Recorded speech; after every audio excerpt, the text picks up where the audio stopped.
मुकेश अंबानी यांचे सुपुत्र अनंत अंबानींच्या लग्न सोहळ्यात शिवसेना ठाकरे गटाचे प्रमुख उद्धव ठाकरे यांचा मुलगा तेजस ठाकरे यांनी डान्स केला।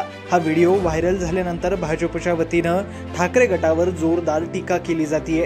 लग्न अनंत अंबानींचं आणि भांडणं लागले सेना भाजपात अशी चर्चा राजकीय वर्तुळात रंगली आहे। विशेष म्हणजे भाजपच्या नेत्यांनीही हा व्हिडिओ शेअर करत शिवसेना आणि ठाकरे कुटुंबियांना टार्गेट केलंय। आता भाजपच्या टीकेला शिवसेना उपनेत्या सुषमा अंधारे यांनी देखील प्रत्युत्तर दिलंय। भाजप मुंबईचे अध्यक्ष आशिष शेलार यांच्यावर खोचक शब्दात त्यांनी टोला लगावलाय। जो मराठी तरुण गोविंदा रे गोपाळा म्हणत दहीहंडीत नाचताना कधी दिसला नाही, तो महाराष्ट्राचा उमदा तरुण चेहरा अंबानींच्या लग्नात शेवटच्या रांगेत उभं राहून नाचताना दिसला, अशी खोचक टीका भाजप आमदार आशिष शेलार यांनी केली।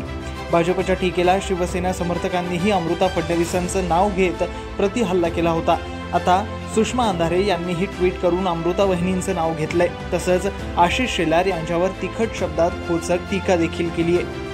तोरणादारी मरणादारी वैर मनात ठेवू नये असं म्हणतात। असो, हे समजायला संस्कार लागतात। ज्याची तुमच्याकडे वानवा आहे। अमृता वहिनी जशा राजकारणात नाही, त्यांना वैयक्तिक आयुष्यात जगण्याचा अधिकार आहे, तसंच आहे ते, असा पलटवार सुषमा अंधारे यांनी केला। तसंच बाय द वे, तुम्हाला भांडी घासायलाही बोलवलं नाही का, असा सवालही आशिष शेलार यांनी टॅग करून सुषमा अंधारे यांना विचारलाय।